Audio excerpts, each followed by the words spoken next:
मलाई यो भिडियो आज राख्नु मन लाग्नु कारण चाहिँ के हो भने भर्खरै संघीय सरकारले राष्ट्रपाको झन्डै 2/3 सरकारले बजेट सम्बोधन गरेको छ।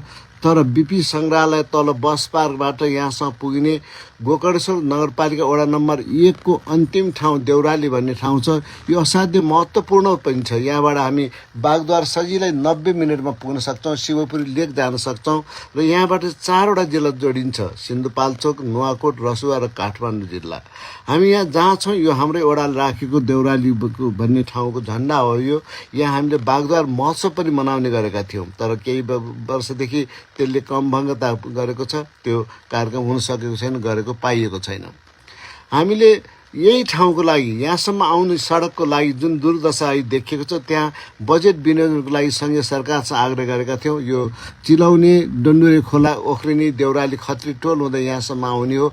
यसको लागि बजेट विनियोजन भएको पाइएन। गोसाइँकुण्ड मार्ग त बनियो, तर गोसाइँकुण्ड मार्गमा यसको सम्बोधन गरिएन। यहाँ बजेट पर्दै परेन। अब हामीले बागमती प्रदेश र गोकर्णेश्वर नगरपालिकासँग आग्रह गरेका छौँ कि कम्तीमा 10 करोड रुपियाँ विनियोजन गरेर चिलाउने, डन्डुरे खोला हुँदै यहाँसँग बाटो ढलान अथवा कालोपत्री पिच भइदियोस्। हामी यो दिन बागद्वार गएर आएका थियौँ। हामीले बागद्वारको पानी, बागमतीको पानी पशुपति लैजाने र पशुपतिमा त्यहाँ हजार भारतबाट आउने टुरिस्ट र आन्तरिक पर्यटक नेपालीहरूलाई बागद्वारसम्म ल्याउने हाम्रो योजना हो।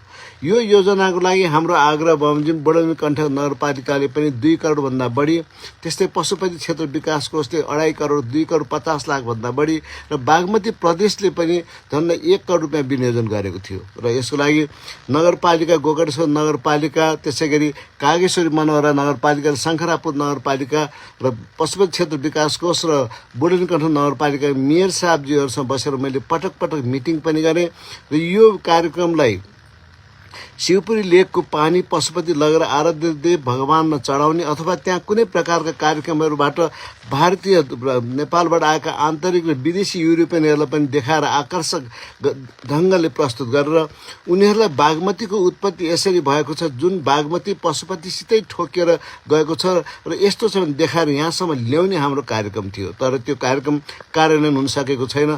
हामी गोकर्णेश्वर नगरपालिकासँग म पुनः फेरि आग्रह गर्दछु मेयर साहबसँग कि यो कार्यक्रम छिटोभन्दा छिटो कार्यान्वयन गरिदिनको लागि। र यो गाडी अब अहिले नुवाकोट सामान गइराखेको छ। अब कुन गाउँमा गएको छ हामीले सोधेनौँ, तर यो चाहिँ नुवाकोटको चिसापानी होस् अथवा पाटी भन्ज्याङ होस्, तारङमारा होस्, कहीँ पनि होस्, यो बागद्वार जाने बाटो हो र यो बागद्वार जाने बाटोको अवस्था पनि त्यस्तै छ। पानी परेपछि यसपटक मात्रै पनि यति हिलो थियो हामी जाँदाखेरि, यसलाई पनि कार्यान्वयनको लागि केही गरिदियोस् भन्ने हाम्रो आग्रह छ गोकर्णेश्वर नगरपालिकासँग।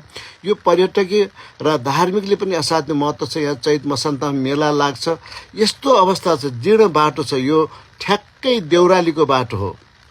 यसको 2-3 मिनटको तल मात्रै यस्तो अवस्थाको बाटो छ। यो केही तल मात्रै घरहरू छन्। यहाँ झन्डै 1200 भन्दा बढी मतदाता भएको गाउँ हो यो गोकर्णेश्वर नगरपालिका वडा नम्बर 1 को। यो हाम्रो चिलाउनेको गाउँ हो, हाम्रो जितबारी त्यहाँ हुन्छ। यस्तो अवस्था छ यो गाउँको।